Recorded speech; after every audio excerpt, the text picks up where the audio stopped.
안녕하세요. 평생학교 시청자 여러분, 역학자 강기진입니다. 이번 시간에는 운명이란 무엇인가에 대해 말씀드려 보겠습니다. 운명.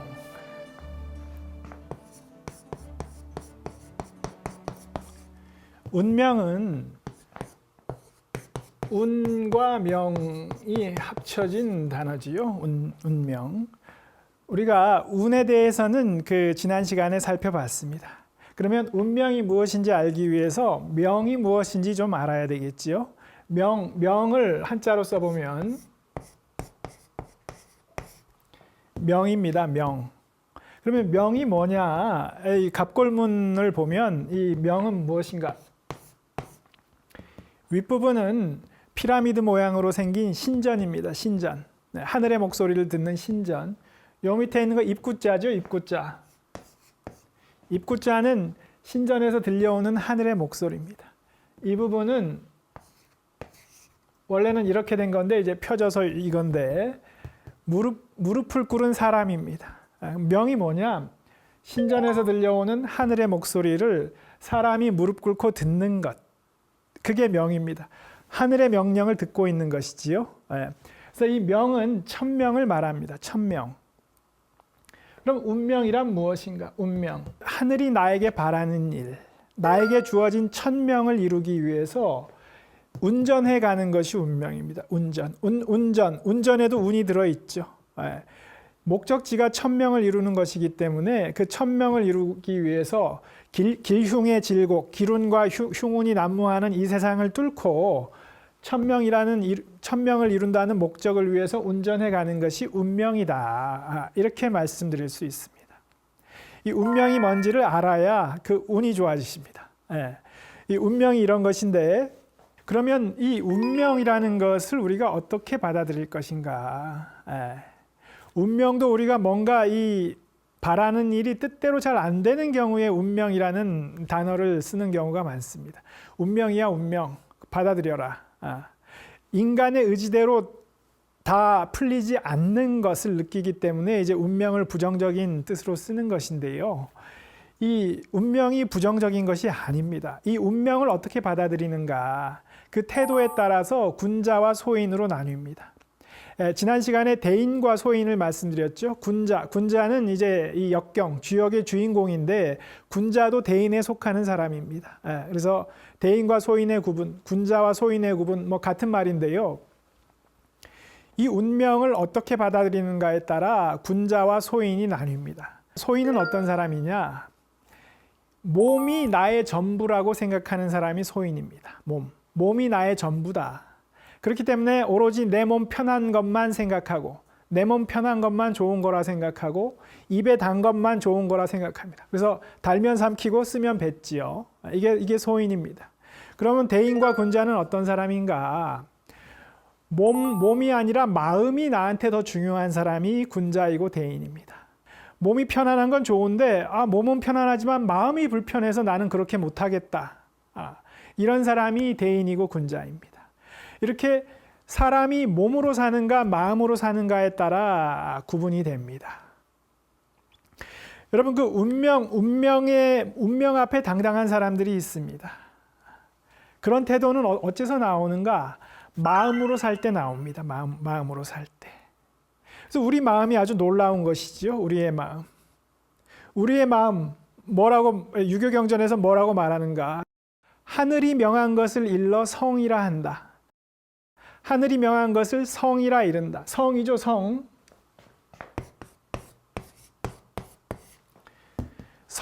성이란 무엇인가? 우리 마음의 가장 중핵을 이루는 우리 마음의 중심입니다. 우리의 마음이 여기 있으면 가운데 우리 마음의 심연에 있는 우리 마음의 핵이 되는 것이 성입니다. 오늘날 이 성적인 것으로 이제 의미가 많이 변질이 돼서 이 성을 오늘날 단어로 가장 가까운 것은 영성입니다. 영성. 우리 인간에게는 영혼이 있고 영성이 있죠. 이 영성이 우리 마음의 심연의 자리에서 우리 마음의 핵을 이루고 있습니다. 이 성은 하늘이 명한 것이라는 거죠. 하늘이 명한 성이 나의 마음의 심연에 들어와 있다. 이걸 느끼기 때문에 이걸 느끼는가 못 느끼는가에 따라 대인과 소인이 구분된다. 이렇게 말씀드릴 수 있습니다.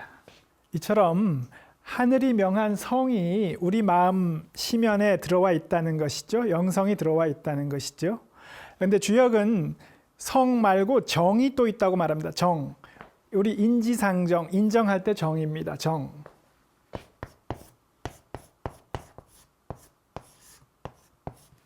정은 뭐냐? 요 밑에 부분은 이 심연입니다. 심연의 동굴. 심연의 동굴에서 보석이 반짝반짝 빛나는 모습인데 심연에서 이건 싹 터 올라오는 심연에서 싹 터 올라오는 마음입니다. 우리가 저 사람은 참 인정이 있는 사람이다 할 때 그 사람이 보여주는 그 정이 무엇인가? 그것은 그 사람의 마음의 심연에 자리 잡은 영성이 겉으로 드러나 보이는 것. 그게 정입니다. 정.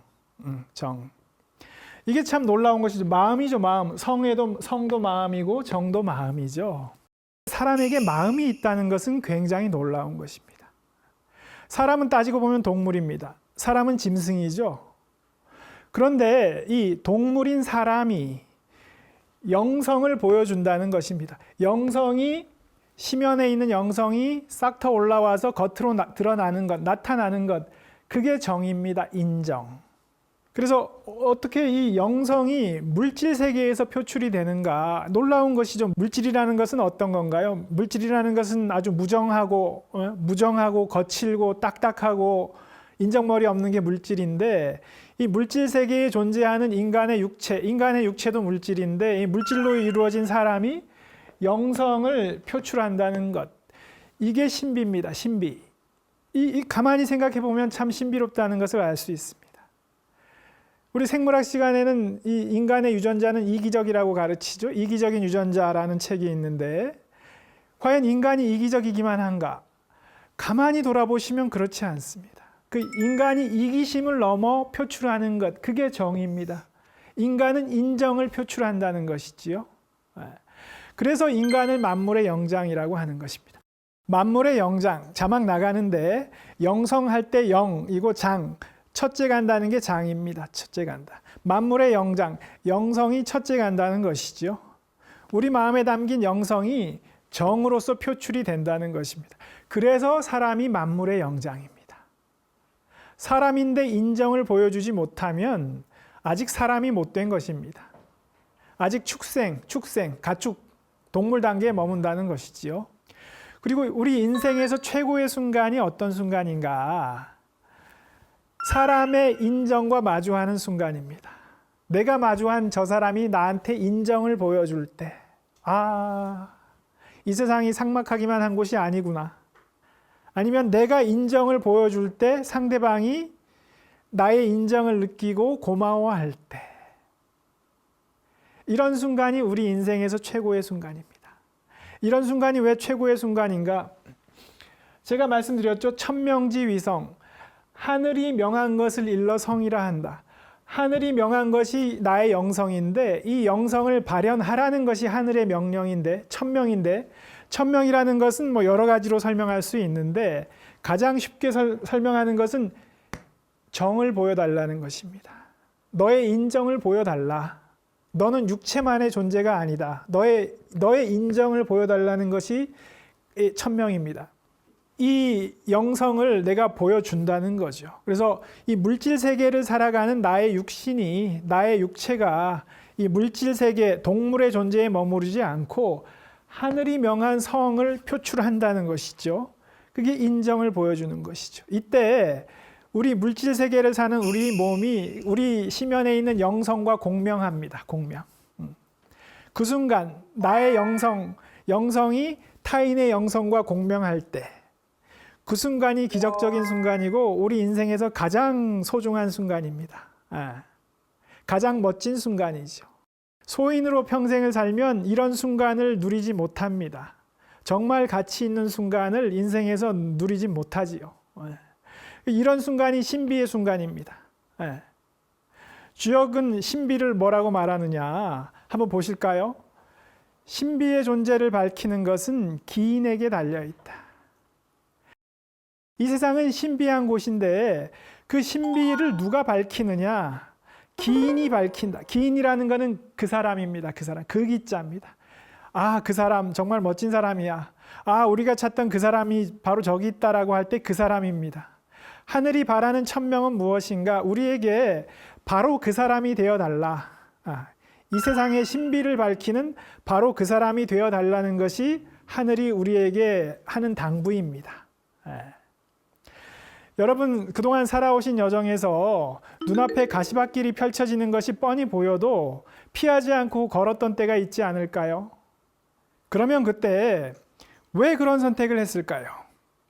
그냥 피하면 되는데, 가시밭길 말고 그냥 꽃길만 걸으면 되는데 왜 가시밭길이 뻔히 보이는데도 피하지 않고 걸었을까요?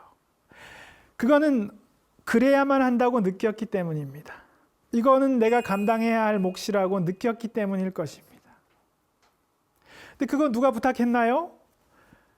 누가 부탁했을까요? 그것은 하늘이 부탁했기 때문입니다. 지금 이 상황에서 내가 이 가시밭길이지만 걸어달라고 하늘이 부탁한다는 것을 무의식 중에 느꼈기 때문에 그런 선택을 한 것입니다. 여러분, 운명이라는 것의 바른 용법은 이 부정적인 것이 아니고 가시밭길을 걸어야 하는 것이 나의 운명이라면 걷겠다. 이것이 운명의 바른 용법입니다. 이때 사람은 운명의 고삐를 씌워서 끌고 다닐 수 있습니다. 그래서 이 운은 굴복하라고 있는 것이 아니고 고삐를 씌워서 끌고 다니라고 있는 것입니다. 그렇게 운명의 고삐를 씌워서 끌고 다니는 사람은 운이 좋아집니다. 운이 좋아지는 가장 기본적인, 사실 가장 중요한 비결은 이것입니다. 자신의 천명을 피하지 않고 기꺼이 걷겠다라고 말할 때 운이 좋아진다. 이렇게 말씀드릴 수 있습니다. 이렇게 해서 오늘 운명에 대해서 말씀드렸습니다. 운명이라는 단어를 어떻게 쓰는 게 맞는지 운명의 용법에 대해서 말씀드렸습니다. 그리고 다음 이 시간에는 인과 연, 우리가 인연이라는 말을 쓰는데 인과 연이 무엇인지 말씀드려 보겠습니다. 감사합니다.